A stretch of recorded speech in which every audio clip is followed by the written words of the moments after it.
A billionaire dies, and his three sons think the empire is already theirs. They plan his funeral like a business meeting, dividing rooms, signing forms, smiling for cameras. But there is one person they refuse to let inside, their own sister. They lock her out at the church doors in front of New York's wealthiest families, certain she has no power left. What they don't know is that their father expected this exact moment. He left behind a sealed envelope, a hidden test, and a secret that will strip away everything they think they own. By the end of this funeral, the daughter they tried to erase will be the only Bennett left standing. Before we continue, let me know where you're watching from and what time it is right now where you are. If you enjoy stories about family, betrayal, and justice finally catching up to the people who deserve it, go ahead and subscribe so you don't miss what happens next. Charles Bennett built his real estate empire from nothing, starting with a single rundown building in Queens that nobody else wanted. By the time he turned 60, his name was printed across glass towers in Manhattan, and his family had everything money could buy. But inside that family, something had quietly broken years before anyone outside ever noticed. His three sons, Marcus, Derek, and Jordan, grew up watching their father close deals and shake hands with powerful men. They learned early that loyalty in the Bennett family meant protecting the business, no matter what it cost. Naomi, the youngest and the only daughter, grew up differently. She never wanted boardrooms or headlines. She wanted her father's attention, which by then was almost always somewhere else. 10 years before Charles passed away, the company nearly collapsed. A deal pushed forward by Marcus and approved quietly by their uncle, Charles's own business partner, had been built on falsified numbers. Naomi was the one who found the discrepancies buried in old contracts nobody else had bothered to check carefully. She brought the proof to her father privately, hoping he would fix it quietly within the family. Instead, the truth came out publicly during an audit, and their uncle was arrested for fraud. The company survived, but the family never recovered. Marcus, Derek, and Jordan blamed Naomi for destroying their uncle's life and exposing the family to public shame.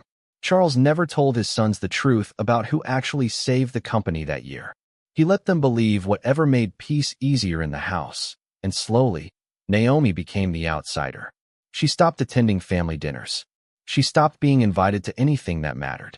The brothers moved closer to their father's business, and Naomi moved away from all of it, quietly building a smaller, simpler life of her own.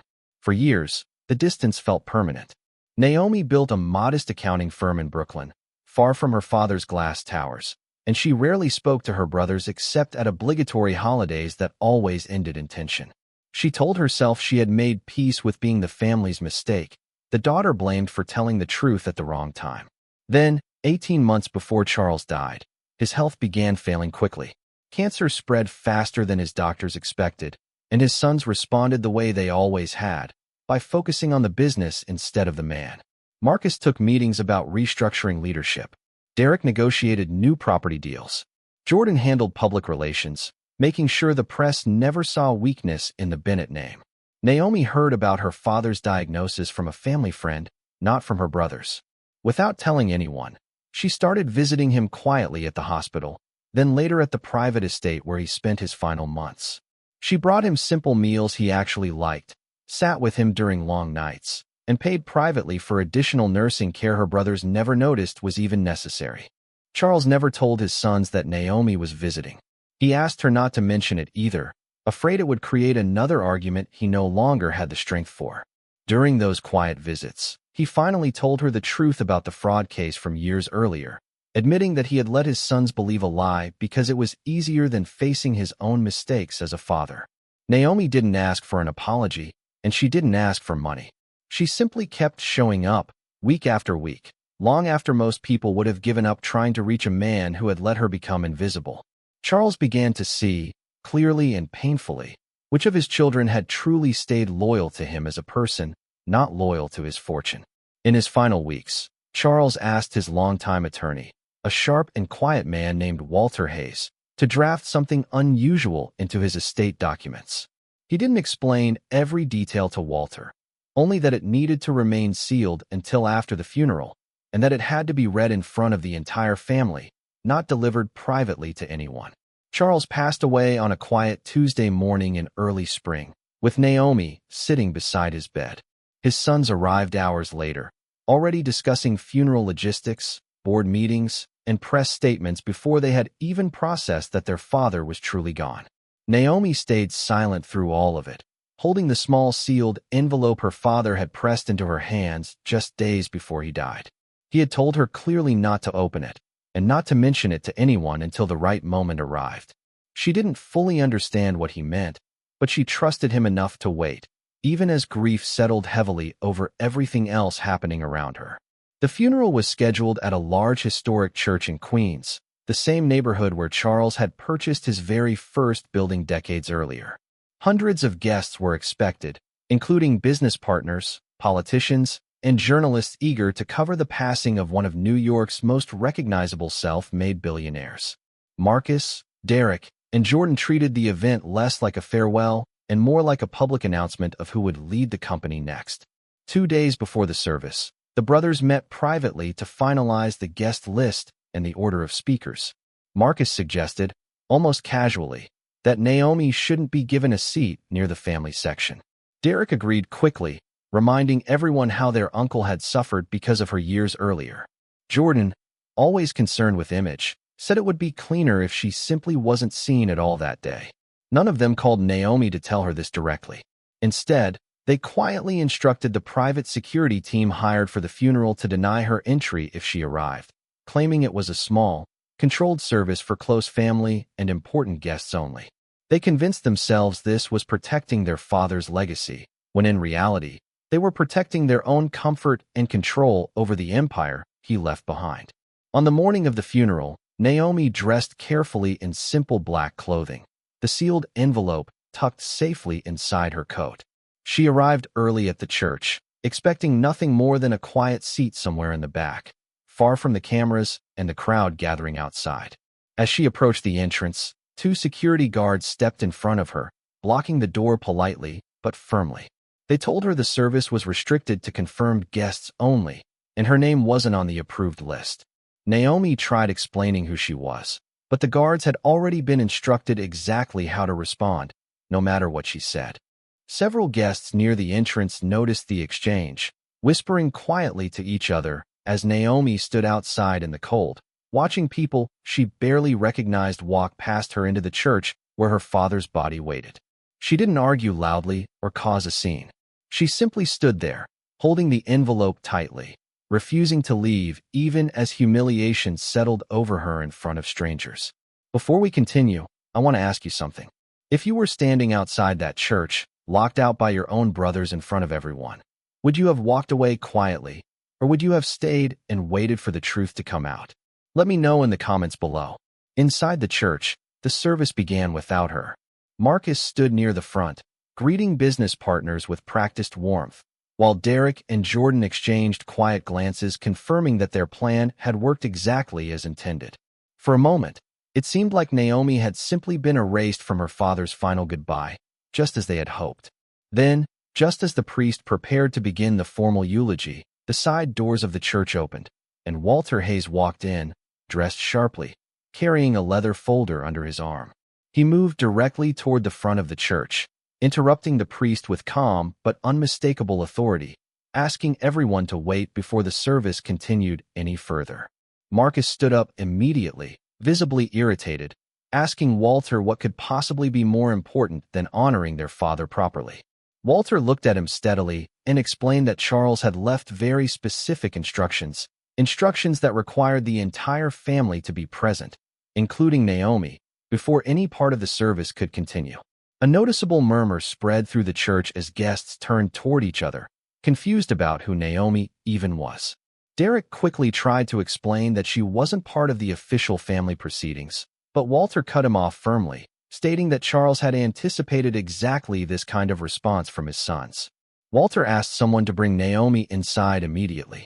Within minutes, she walked through the same door she had been blocked from earlier, the sealed envelope still pressed against her chest, confusion and quiet humiliation visible on her face as hundreds of eyes turned toward her at once.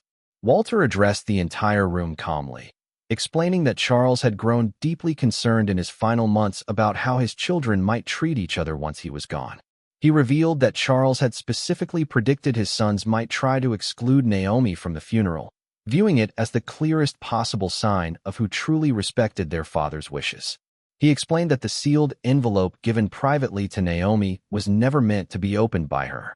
It was meant to be a quiet test, something Charles hoped his sons would never force into existence, but prepared for regardless, because he understood his sons better than they realized. Walter opened his leather folder and revealed an amended section of the estate documents, legally finalized just weeks before Charles passed away. The clause stated plainly that any child who deliberately excluded Naomi Bennett from the funeral proceedings would immediately forfeit their inheritance rights to the company, the properties, and the family estate. The church fell into stunned silence as Walter continued reading the legal language aloud, making it clear this wasn't a suggestion or a moral lesson, but a binding legal condition Charles had written directly into his will. Marcus, Derek, and Jordan sat frozen, realizing too late exactly what their decision outside the church had triggered. Walter then revealed something even more significant. Charles had quietly documented, in writing, that Naomi was the only one of his children who visited him regularly during his illness without ever asking about money, inheritance, or business control. He had recorded dates, details, and private notes confirming her consistent presence during his final year. He explained that Charles had also documented the truth about the fraud case from years earlier, clearing Naomi's name completely and confirming that she had acted honestly to protect the company, while their uncle had been the one responsible for the falsified records all along. Charles admitted in writing that he had allowed his sons to blame her unfairly for far too long.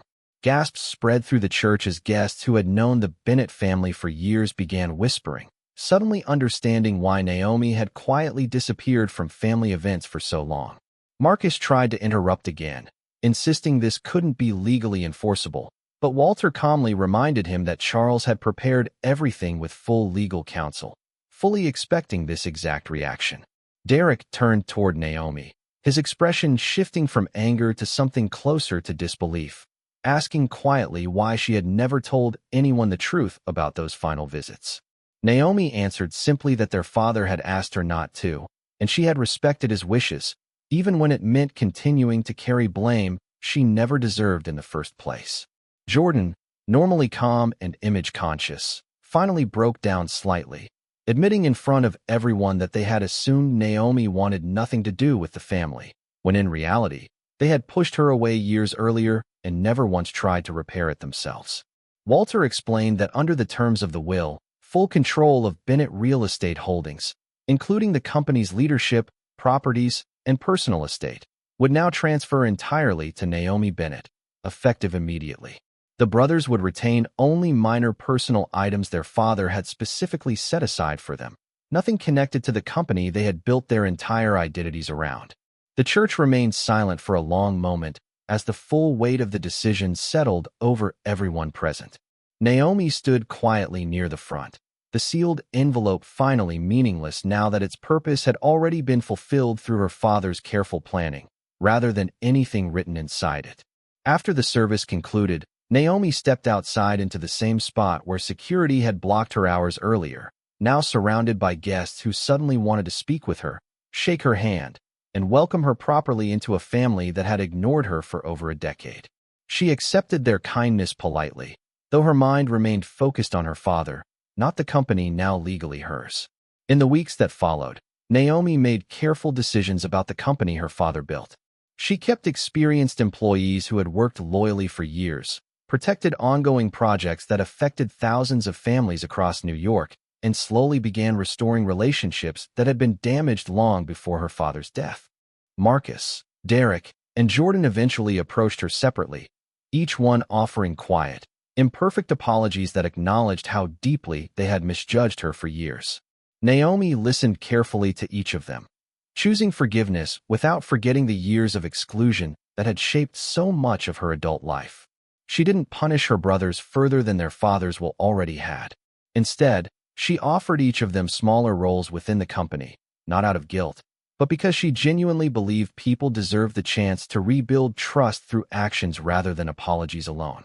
A year after the funeral, Naomi stood in her father's old office, now rightfully hers, looking out over the city skyline, he had spent his entire life building.